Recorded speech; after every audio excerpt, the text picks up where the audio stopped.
Hi, and welcome to Progressive Short Takes. I'm your host, Joe Firestone.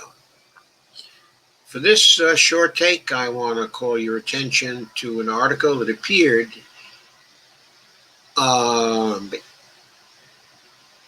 but to a Medium article that appeared a few days back. It was written by Umair Haque, Haque, whose work I sometimes cover.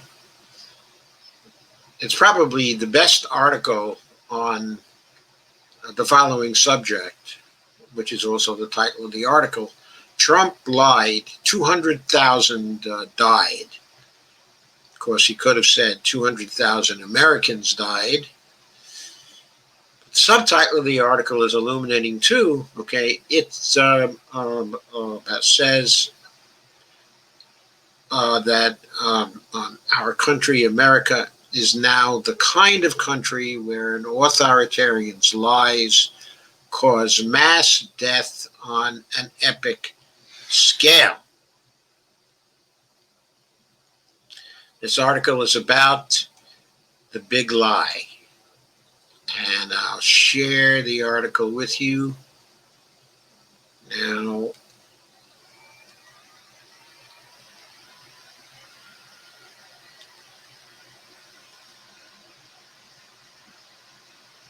Here we go. There's a picture of Trump.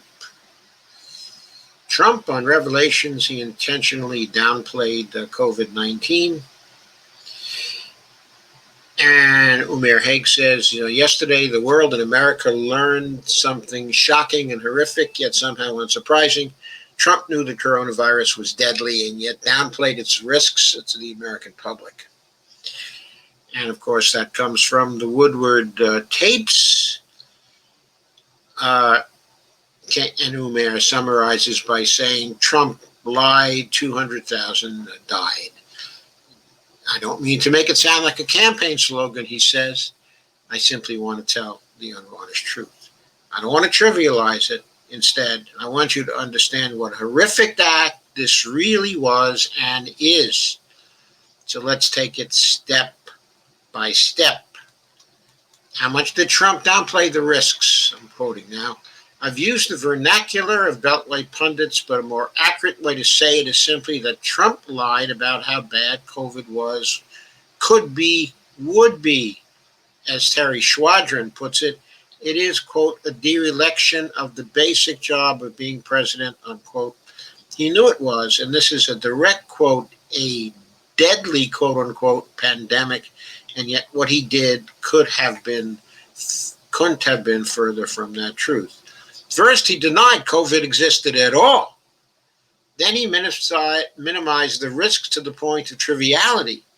Then he said everything would be fine. Along the way, he told people to drink Lysol and inject bleach, and some of them did. And that is where America still is now, unquote. Quote again, as a result, COVID spun out of control. America now has the world's worst pandemic outcomes by a long, long way. It accounts for 25% of global deaths alone, while Americans make up just 4% of the globe's population. I don't want to minimize what's happened here in America, but I do want to be accurate. I do want to point out that if we take the measure of deaths per million as the most important measure for comparing nations, that we are not the worst in the world. We are roughly ninth in the world if we neglect two very small governments, specifically Andorra and San Marino. Okay, but of nations with an appreciable population of any kind, we are now at 601 deaths per million, according to the Worldometer site. We now have 199,245 deaths, and undoubtedly by the end of today, well, I shouldn't say undoubtedly, but we have a very, very good chance of hitting the 200,000 mark uh, on this site today.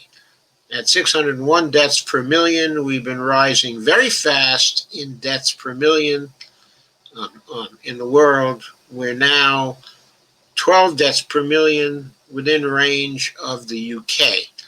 But we are still far from the worst. There is Ecuador at 617 deaths per million, Brazil 629, Chile 621, Chile 629, also Bolivia 632, Spain 638, though Spain is going up somewhat these days, not going up nearly as rapidly as the United States and the South American nations, okay, that I mentioned, where COVID deaths are really raging right now. And also Peru is at 932, outdistancing every nation with an appreciable population by far. The closest one to Peru, okay, is Belgium, which is at 852 now. But Belgium has been seeing a little spike in cases, okay, lately, but it has, since it hit 852, it has gone up only slowly. And it's very likely that it will be surpassed by Bolivia, by Chile, by Brazil, by Ecuador, and maybe even by the United States. I don't know, in about a month or something like that. Belgium will be surpassed. However, Peru will not be. It keeps on going up very, very rapidly. COVID-19 fatalities really going up fast in the Andes countries and in Brazil. Very, very bad. Very, very bad there. So I wanted to introduce that particular correction. Oops, sorry. I inadvertently got rid of the article I was sharing with you. So let me get back that article and let me once again share it for you.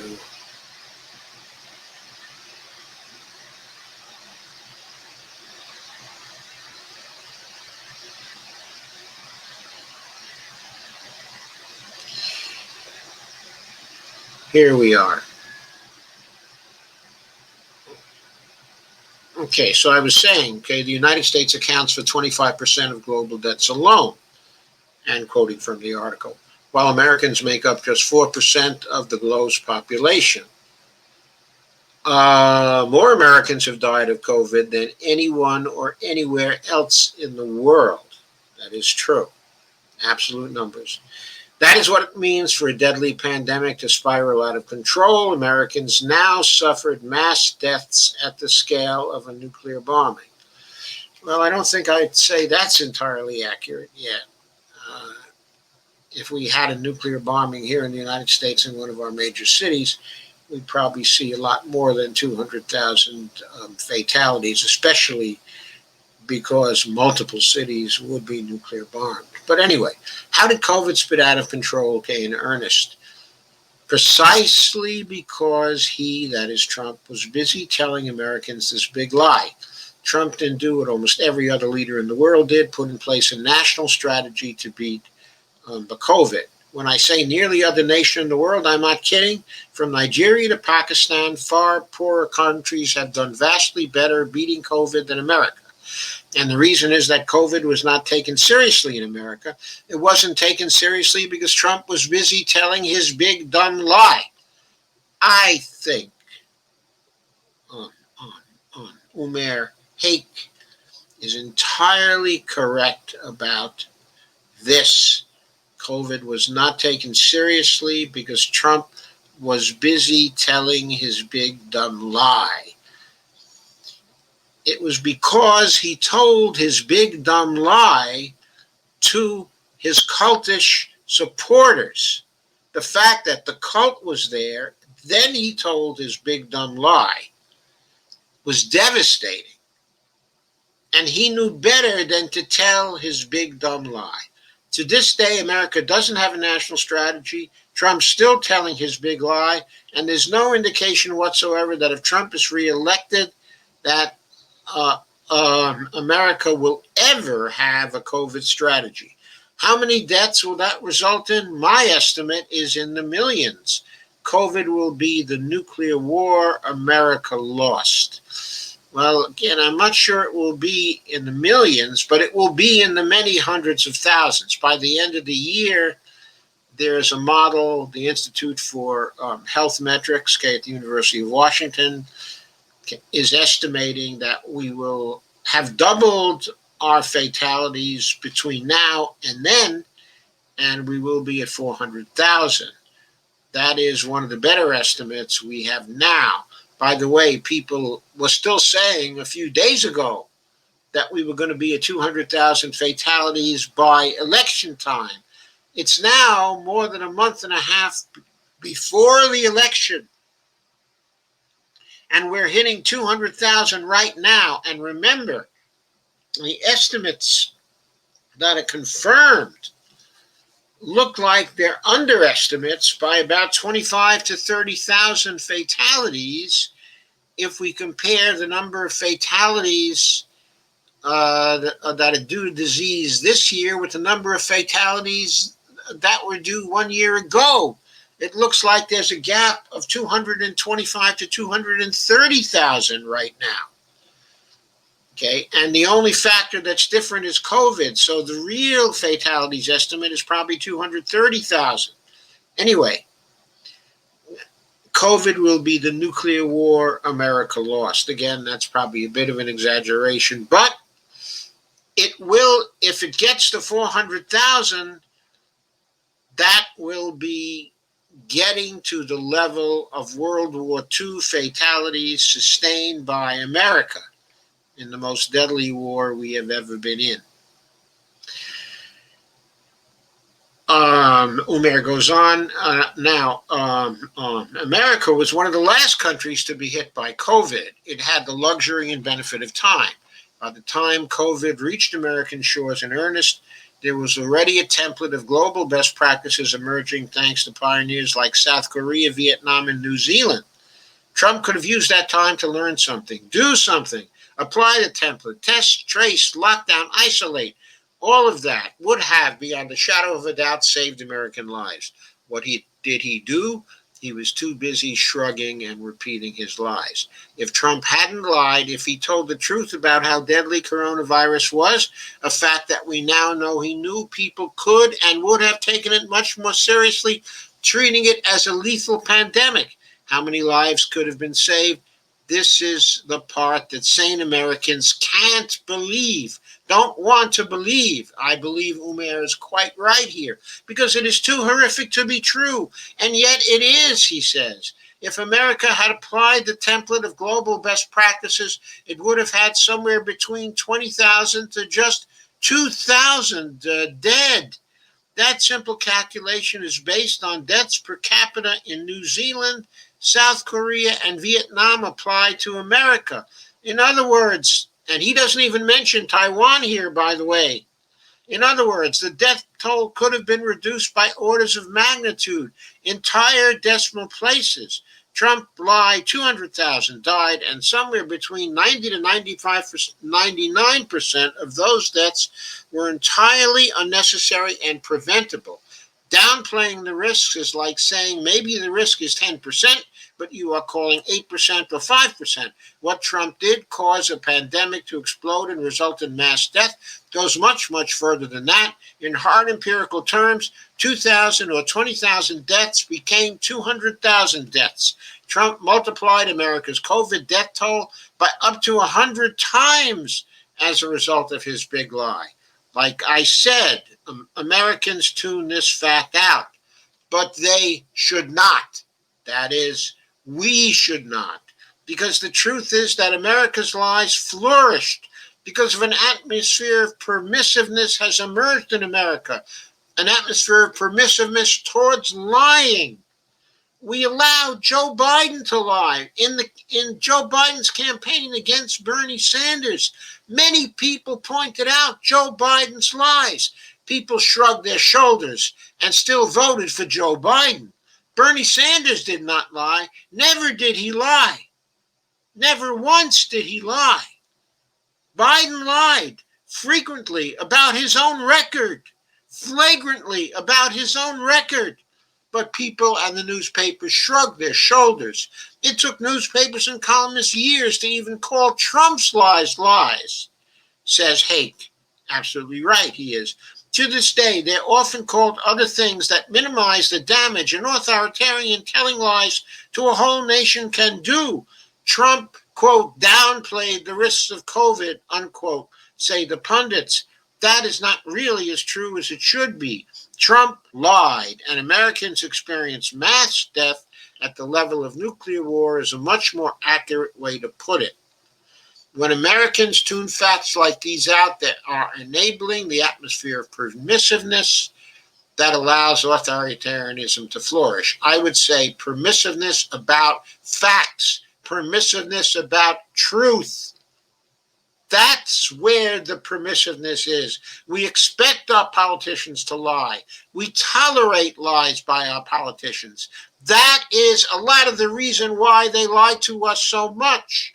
They tried lying to us. They tried it decades ago, and we were permissive about their lies.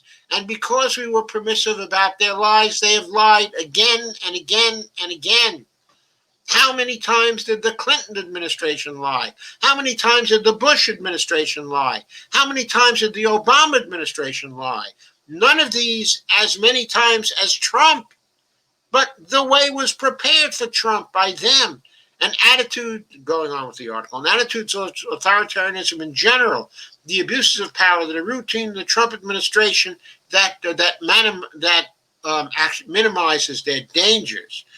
Americans, I think, have seen Trump lies as mendacious and corrosive, but not immediately lethal and dangerous. Ironically, they are the ones who downplayed the risks and costs of authoritarianism. Now Americans should see that when authoritarians lie, it isn't just some abstract corrosion to democracy's noble but abstract ideals. There is a real-world price to be paid, often a heavy one, usually paid in human lives. We survivors of authoritarianism have sounded the alarm about authoritarianism for just this reason. We've lived all this before, maybe not mass death at the hands of this lie, quote, the pandemic isn't dangerous, what pandemic, unquote. But we have lived mass deaths at the hands of big lies, which are all just excuses for it. Quote, those people are subhumans, they don't belong here, unquote, or, quote, the only way our society will survive is if we purify and cleanse it, unquote, or, quote, those hated minorities are the ones responsible for your woes, chosen people, unquote. We've lived it before, the consequences of the big lie. Those consequences have never been as abstract as American pundits think, that over years and decades they corrode some abstract noble conception of democracy. The truth is not an abstraction. It is not a game. It is made of human lives, Haque says. And he's absolutely right. The truth is not a game.